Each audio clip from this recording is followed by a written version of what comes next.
अस्सलाम वालेकुम friends. Housekeeping की जॉब में एक जॉब होती है रूम अटेंडेंट की, एक काम होता है हाउसकीपिंग में रूम अटेंडेंट का। तो इस वीडियो में हम आपको बताएंगे कि कैसे एक रूम अटेंडेंट अपना जो रूम है वो सेट करता है, बेडशीट वगैरह चेंज करने से लेकर रूम की डस्टिंग से लेकर वॉशरूम की क्लीनिंग और फ्लोर की क्लीनिंग तक सारी डिटेल्स हैं वो आपको इस वीडियो में मिलेंगी। हम आपको बताएंगे कि आप कैसे बेड शीट चेंज कर सकते हैं। रूम अटेंडेंट का जब इंटरव्यू होता है उसमें ये चीज़ें पूछी जाती हैं। स्टेप बाय स्टेप सारी चीज़ें आपको बताएंगे। सबसे पहले आप ये देख सकते हैं हमारा बंदा जो है वो ये बेड शीट चेंज कर रहा है और जो बेड के कवर्स वगैरह हैं, चादरें वगैरह हैं, वो सारी चेंज करेगा। और एक बात याद रखें, जब भी आप नया रूम बनाते हैं, एक रूम चेकआउट होता है, दूसरा रूम आता है, तो उसमें सारे पिलोज, बेड शीट्स वगैरह सारा कुछ चेंज होता है और वॉशरूम में टॉवल्स वगैरह सारा कुछ, हर चीज़ A to Z चेंज होती है और नई लगती है। इसमें वीडियो में आप अभी देख सकते हैं कि हम बेड शीट उठा रहे हैं और पिलोज वगैरह सारे जो है वो हम उठाकर लॉन्ड्री वाले को देंगे ताकि वो अच्छे से वॉश कर सके, क्लीनिंग करके, प्रेसिंग करके दोबारा से वो हम किसी दूसरे रूम के लिए यूज करेंगे। तो याद रखिए जी, आप कभी भी बेड बनाते हैं, आप रूम अटेंडेंट हैं, तो सबसे पहला काम जो है वो बेड मेकिंग होता है, यानी कि बेड की बेडशीट्स वगैरह और मैट्रेस वगैरह या जो रजाई होती है, पिलोज वगैरह, ये सारा कुछ आपको चेंज करना होता है।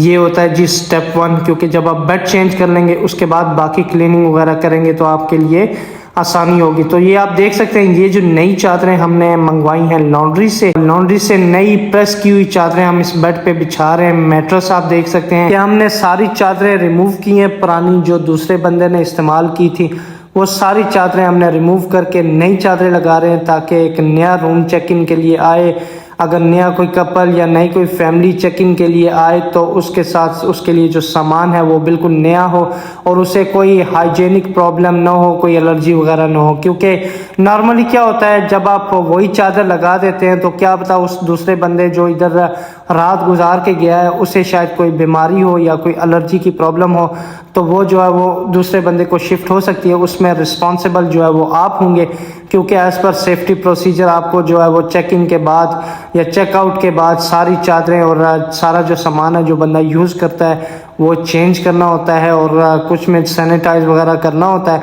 तो ये इस वीडियो में आप देख सकते हैं जी कैसे हमने मैट्रेस के ऊपर चादर बिछा दी, चारों कॉर्नर को लेवल अप करके हमने मैट्रेस पे चादर बिछाई ताकि उस पर कोई सलवट ना हो।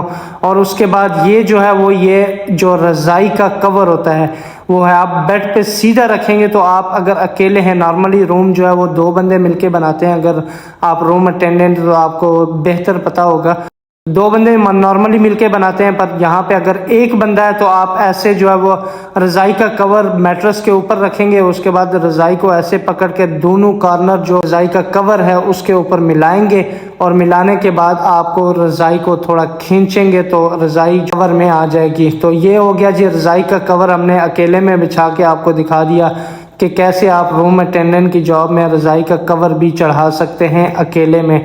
और उसके बाद रज़ाई को बेड के ऊपर बिल्कुल बिछाना है, मैट्रेस के बिल्कुल कॉर्नर पे नहीं रखना बल्कि थोड़े फासले पे रखना है, ताकि अगर कोई सोने के लिए जो है वो रज़ाई के थोड़े निचले हिस्से से उसको पकड़ कर रज़ाई इस्तेमाल कर सकता है। यहाँ पे आप देख सकते हैं ये लेवल पे आपने इसको रखना है और इस लेवल पे आपने फोल्ड कर देना है और मैट्रेस के नीचे आप अगर घुसाएंगे या सीधा भी रखेंगे तो ये थोड़ी खूबसूरत लगेगी। और चादर में याद रखना कि कोई सलवट वगैरह ना हो और जो रज़ाई है वो मैट्रेस के जो आखिरी कोना है उसमें फंसा देनी है और ऐसे जो है वो आपने फोल्ड करनी है रज़ाई। और फोल्ड करने के बाद आपने सीधी सलवट वगैरह चेक करनी है, कोई सलवट ना हो, और मैट्रेस में इस तरह से आपने फिक्स कर देनी है रज़ाई का जो कवर है। आपका बेड जो है वो ऑलमोस्ट तैयार हो चुका है। आप देख सकते हैं इसमें पिलोज वगैरह हम रखेंगे और इस बेड का जो रज़ाई का कवर है वो इधर रखेंगे। एक वैसे कवर अगर किसी को रिक्वायर्ड हो, चादर टाइप एक कवर होता है, जो रज़ाई नहीं रखना चाहते तो ये कवर या ये चादर वगैरह रख सकते हैं, ओढ़ सकते हैं।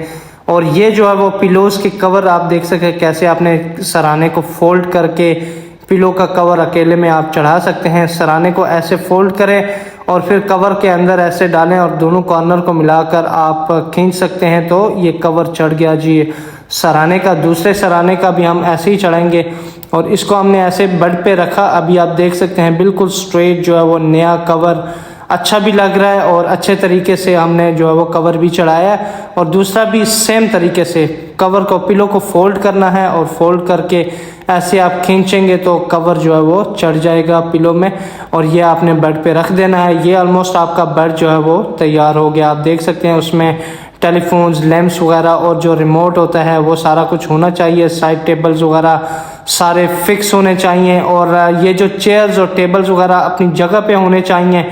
इसमें डस्टिंग भी करनी होती है, ठीक है। हर रूम के जो चेकआउट के बाद आपको डस्टिंग वगैरह भी करनी होती है। जो कर्टन्स हैं ये आप तक है, आप फोल्ड करना चाहते हैं तो फोल्ड कर दें। अगर खुली हवा के लिए रखना चाहें ताकि खुली ताज़ी हवा आ जाए तो उसके लिए भी आप खुले भी रख सकते हैं। पर नॉर्मली जो है वो जब नया कमरा चेक इन होता है उससे पहले कर्टन्स वगैरह बंद होते हैं सफाई के बाद। और ऐसे कर्टन्स को डिज़ाइन के साथ हाथों से आप बिल्कुल फोल्ड कर सकते हैं और कर्टन्स का जो रिबन होता है उससे आप बांध कर दोनों कर्टन्स लगा दें ताकि ये खूबसूरत लगते हैं। ये डिज़ाइन है कर्टन्स का, आप देख सकते हैं। हाथों के साथ उनको थोड़ा फोल्ड करना है और फोल्ड करके ऐसे रिबन के साथ बांध देना है। और ये जी हमारा बेड भी तैयार है, कर्टन्स भी लग गए हैं और चेयर्स भी अपनी जगह पे। ये सब कंप्लीट होने के बाद हम डस्टबिन का कवर चेंज करेंगे।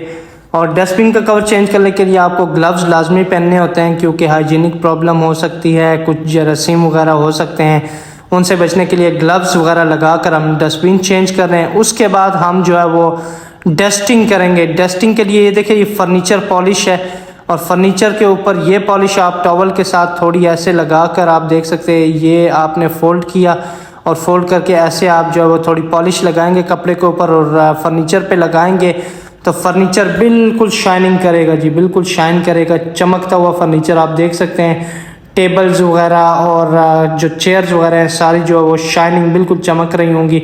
और इस तरह से आपने डस्टिंग करनी है। और ये टीवी, एलईडी, बल्कि एसी, हर जो चेकआउट के बाद ये सारी चीज़ें आपको अच्छे से देखकर डस्टिंग वगैरह करनी होती है क्योंकि अगर कोई रूम 1-2 दिन के लिए रहता है तो उसमें डस्टिंग्स वगैरह भी आ सकती है। और टेबल के अंदर जो ड्रॉ होते हैं उनको भी क्लीन करना होता है। उनमें अगर कोई चीज़ रह जाए, एक मेन चीज़ ये है जी, मेन पॉइंट ये है कि अगर कोई चीज़ रह जाए टेबल्स के अंदर या रूम के अंदर तो वो फ़ौरन आप सिक्योरिटी को हैंडओवर करें या तो अपने मैनेजर या सुपरवाइज़र को बताएं और बताकर आप जो है वो लास्ट एंड फाउंड में जमा करवाएं क्योंकि बाद में गेस्ट वगैरह जो है वो कंप्लेन करते हैं। कंप्लेन करके वो जो चीज़ आपको मिली होती है वो वापस भी लेने आते होते हैं।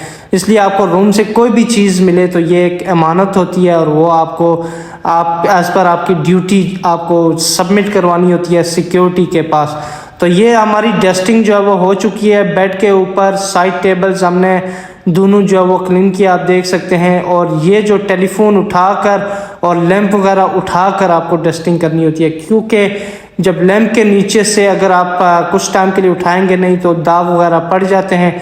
तो आपको लैंप्स उठाकर, दराज वगैरह खोल कर और उसके अलावा बेड के ऊपर और जितने भी लैंप्स हैं, लाइटें वगैरह जो आप देखते हैं रूम में, सबकी डस्टिंग आपने खुद करनी होती है। और उसके बाद आप ये देख सकते हैं जी ये ग्लास क्लीनर है, ठीक है। ग्लास क्लीनर के साथ आपने ग्लास को भी क्लीन करना होता है, ठीक है। ग्लास में अगर कोई दाग है या कुछ भी चीज़ है तो वो चली जाती है। तो ग्लास क्लीनर को हमेशा ग्लास से क्लीन करें और ग्लास क्लीनिंग के लिए एक सेपरेट जो है वो प्रोफेशनल एक कपड़ा होता है, ठीक है। उस कपड़े से ही वो आपको क्लीन करना होता है ग्लास ताकि उसमें कोई बुर वगैरह या कोई मार्क्स वगैरह ना रह जाएं। तो ये हमारी डस्टिंग भी कंप्लीट हो गई।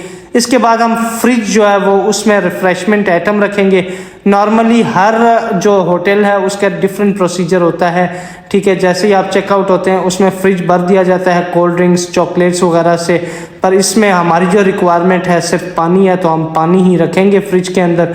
उसके बाद ये जो जितनी भी कपबोर्ड्स हैं उनमें आप हैंगर वगैरह चेक करेंगे और उसमें चेक करेंगे कि जो पिछला टेनेंट था, पिछला रेजिडेंट था, उसने कोई चीज़ वगैरह तो नहीं छोड़ी। और उसके बाद ये हमारी वॉशरूम क्लीनिंग स्टार्ट हो गई है जी। आप देख सकते हैं कि हमने कैसे एक सीप यानी तेज़ाब लिया और तेज़ाब से आप जो है वो कमोड के अंदर थोड़ी तादाद में तेज़ाब डालेंगे। ये स्टेप आपका 3 हो जाएगा। और तीसरा स्टेप है जी वॉशरूम की क्लीनिंग। ये इसको थोड़ा रख के फिर थोड़ी देर के लिए रख दें, उसके बाद जरासीम खुद ही और दाग वगैरह खुद ही चले जाते हैं जब तक हम ग्लास क्लीन करते हैं और जो वॉश बेसन होता है यानी सिंक होता है उसको क्लीन करते हैं।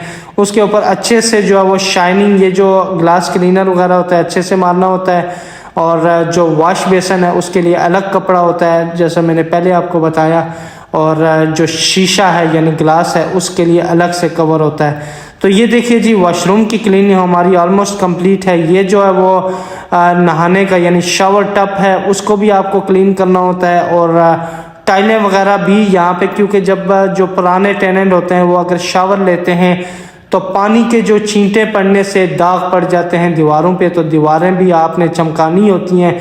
नॉर्मली आप सोप लगाकर हर चेकआउट के बाद सोप वगैरह लगाकर डीप क्लीनिंग करनी होती है आपको वॉशरूम की।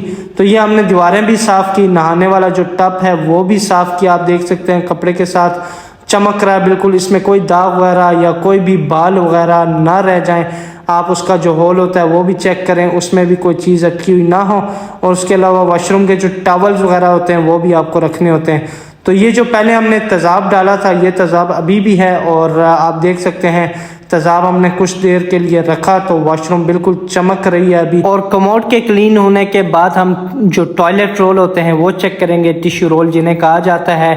टॉयलेट रोल हम रखेंगे एक्स्ट्रा जो है वो 5 हमने रखे हैं, आपकी मैनेजमेंट जितना अलाउ करती है आप इतने रख सकते हैं। और ये हमने ब्रूम लगाया पूरे फ्लोर पर, वॉशरूम से लेकर बेड के नीचे से लेकर कुर्सियों के नीचे तक हर जगह आपने ब्रूम लगाना है।